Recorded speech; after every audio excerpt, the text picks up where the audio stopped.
What's your angle? Pythagoras. Long ago in ancient Greece, there lived a curious boy named Pythagoras. Pythagoras just couldn't help poking his nose into places. Sometimes his curiosity got him in trouble, but sometimes it paid off. One day Pythagoras sat in the shade of an old olive tree. He could see the harbor and the sparkling blue sea around the island where he lived. Nearby, two workmen were building a temple. They began to argue. This ladder is too short to reach the roof. Papyrus grumbled. That's not possible, said Celtos. The wall is 12 feet tall, so I made the ladder 12 feet long. Papyrus roared. The ladder only reaches the roof when it is flat against the wall, and then no one can climb it. This is as bad as the columns on the porch. Pythagoras poked his head out from behind the tree. What's wrong with the columns? He asked. Papyrus frowned. It's that pesky Pythagoras again. Stop bothering us. At this rate, we will never finish the temple. As the workmen argued, Pythagoras crept around to the other side of the building. 4 columns stood on crooked bases. Some columns leaned to the left. Others tilted to the right. These columns will never hold up a roof, Pythagoras said to himself. I wish there was something I could do to help. Still thinking about the problem, he ran home for dinner. When he got home, his father was talking about his ship. I sailed to Crete with a shipload of tiles, but Lippus and Bondus got there before me. With their fast new ship, they will take away all my customers. Through a mouthful of bread and olives, Pythagoras asked, Father, you always sailed to Rhodes first and then to Crete. Why don't you just sail straight from here to Crete? It would be a lot faster. It's too dangerous, his father replied. It would not be safe to sail straight from here to Crete unless I knew the exact distance. Out at sea, I could miss Crete and end up anywhere. I'm leaving for Egypt tomorrow. I want you to come with me, son. One day you will command my merchant ships, and you have much to learn. At dawn the next morning, Pythagoras and his father set sail. As they sailed along the coast, Pythagoras said, I cannot wait to see Alexandria. I hear they have great buildings there. I might want to be a builder someday. But son, you are going to be a merchant, his father said. The life of a merchant is exciting. You get to sail to faraway places. He put an arm around Pythagoras' shoulders. You just have to look at it from the right angle. Soon they were sailing into a port of Alexandria, the capital city of Egypt. Pythagoras marveled at the great lighthouse that stood proudly against the sky. Celtos and Papyrus should see this, he exclaimed. At the dock, a man greeted him. I'm a builder. Happy Pasikipe. But people call me Naf. I'm here for the tiles. Pythagoras was excited to meet a real builder. Have you built anything around here? He said. Neff nodded. As a matter of fact, I helped to build the lighthouse. How did you get the base so straight? Pythagoras asked, thinking of the crooked columns back home. You must be a master builder. Neff smiled and stuck out his chest. The secret is this special rope that's been used by my families for ages. Do you use a knotted rope to cut stone? Pythagoras asked. Neff laughed. My dear boy, this rope does not cut stone. I use the rope to make a special triangle. It's called the right triangle because it helps me make a nice square corner that's exactly right angle for cutting stone. Neph let Pythagoras hold the rope. Pythagoras made some triangles, but none had the right angle. How long do you make each side? He asked. Oh, I've shown you too much already, chuckled Neph, as he took back his rope. Why don't you run along now? As his father and Neph talked, Pythagoras found an old piece of rope and tied knots in it. He pulled the rope into different triangles. Finally, he made a triangle that seemed right. It had 3 lengths on one side, 4 lengths on another side, and 5 lengths on the longest side. I've got it, he said to himself. Just then Pythagoras' father called him. Carry this crate of tiles, son. Neph and I will carry the rest. I wouldn't carry them, Neph sighed. But I've hurt my thumb, so I can't. You'll have to make 2 trips. When they got to the house Neph was building, he said, while you get the rest of the tiles, I'll get the money I owe you. Grumbling, Pythagoras' father headed back to the ship. Neph patted Pythagoras on the head. Be a good boy and watch these tiles for me, he said as he disappeared into the house. And don't touch anything. Pythagoras looked around the sunny courtyard. In the middle stood Statue base made of stone. He took some tiles out of the crate just to see how they would look around the base. I can't put them back quickly, he thought. He made a row of 3 red tiles along one side of the statue base. He added 2 more rows of red tiles, making a square. Some of these crates have blue tiles, Pythagoras said. Soon red and blue tiles were scattered everywhere. Pythagoras made a square of blue tiles and a big square of red and blue tiles. He was admiring his work when he noticed this statue base is a right triangle. Its sides are 3, 4, and 5 tiles long. He counted these tiles. Strange, he thought. The 9 tiles in the red square plus the 16 tiles in the blue square equals 25 tiles. There are exactly 25 tiles in the big red and blue squares. Suddenly, a voice demanded, What do you think you are doing? Neph rushed into the courtyard. Pythagoras' father was right behind him. What's all this? Neph snapped. I'm sorry, Pythagoras said. I was going to put the tiles back, but I found out something interesting. I don't care what you found, interrupted Neph. Look at these mess.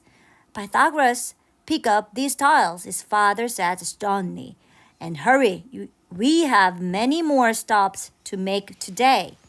The next day, Pythagoras and his father set sail for home. To pass the time, Pythagoras drew a picture of the tile squares he had made. The square with 3 tiles on each side had 9 tiles. One with 4 sides each and has 16 tiles. And one with 5 on each side has 25 tiles. So on a square, the length of a side times itself is the number of tiles in the whole square. Squaring, when I multiply a number by itself. 3 times 3 is 3 squared.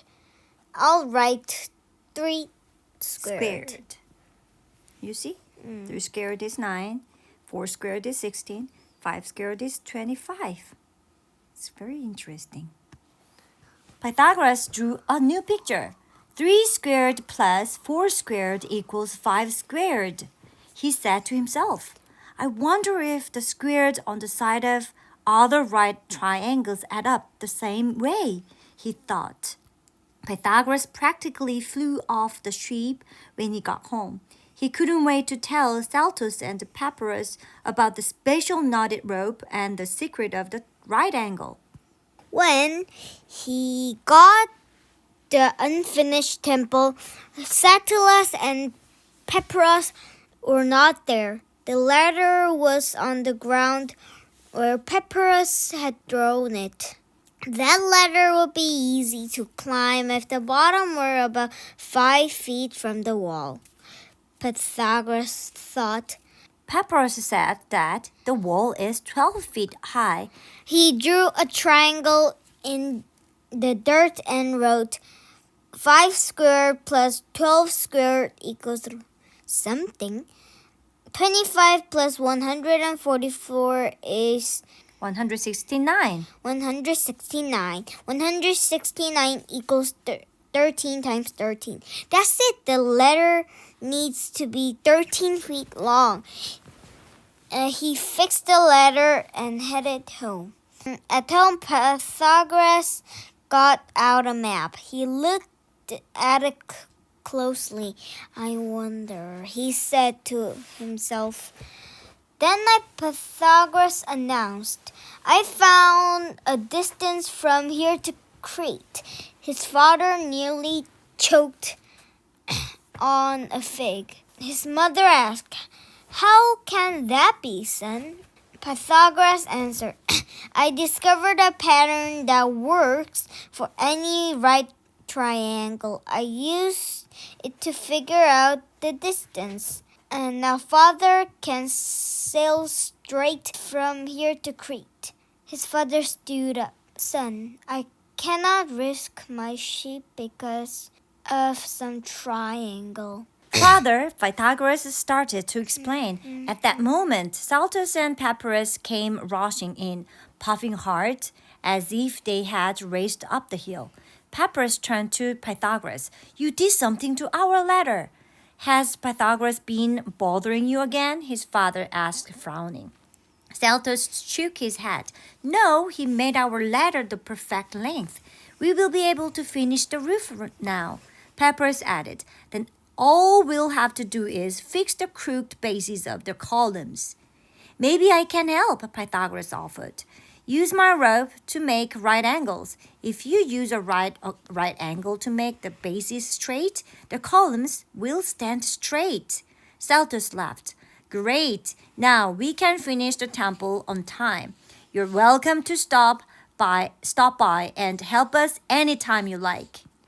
Pythagoras' father said, Son, on second thought, maybe you should tell me about the distance to Crete. Pythagoras explained, Our island Samos forms a right triangle. Right triangle with Rhodes and Crete. If I call the sides of a triangle A, B, and C, I can use my right triangle pattern. A squared plus B squared is C squared. To figure out the distance from here to Crete. You can see how A squared plus B squared equals 34,225. Can you see? To find C, the distance between here and Crete, I had to find out one number multiplied by itself equals 34,225. I already knew 148 squared equals 21,904. That's too small. I tried 200, but 200 squared equals 40,000. That's 40,000. That's too big. I tried 180, and 180 squared equals 32,400. That's close. Then I tried 185 times 185. That's exactly 34,225. So the distance from our island to Crete is 185 miles. Everyone was amazed. Pythagoras' father clapped him on the back. Good thinking, son. You will make a fine merchant someday, Pythagoras' mother said gently. Perhaps he can use his quick mind for other things. His father nodded. Son, with your clear thinking, you could be a general, a senator, a teacher, or anything you want. It's your choice. Pythagoras smiled. He hoped to do great things in the future. A few days later, Pythagoras saw his father's boat sailing into the harbor. His father ran to greet him. Pythagoras, you were right. I made it to Crete in record time, his father said, hugging him. Pythagoras looked up at his father and said, You are right too. I just had to learn how to look at things from the right angle. Historical note. Pythagoras was born in a Greek island of Samos around 569 BCE. The actual events of his childhood are unknown. He founded a school in southern Italy after traveling in Egypt and the Middle East. He was a philosopher, musician, and astronomer, but he is most remembered as a mathematician. His most famous discovery is what we now call the Pythagorean theorem. A squared plus b squared equals c squared.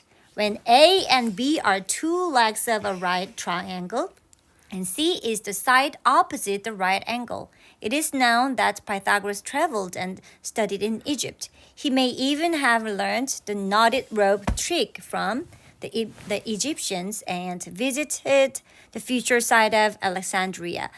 However, he could not have traveled to Alexandria itself or seen its famous lighthouse, as the city was founded by Alexander the Great around 331 BCE. Thank you for listening.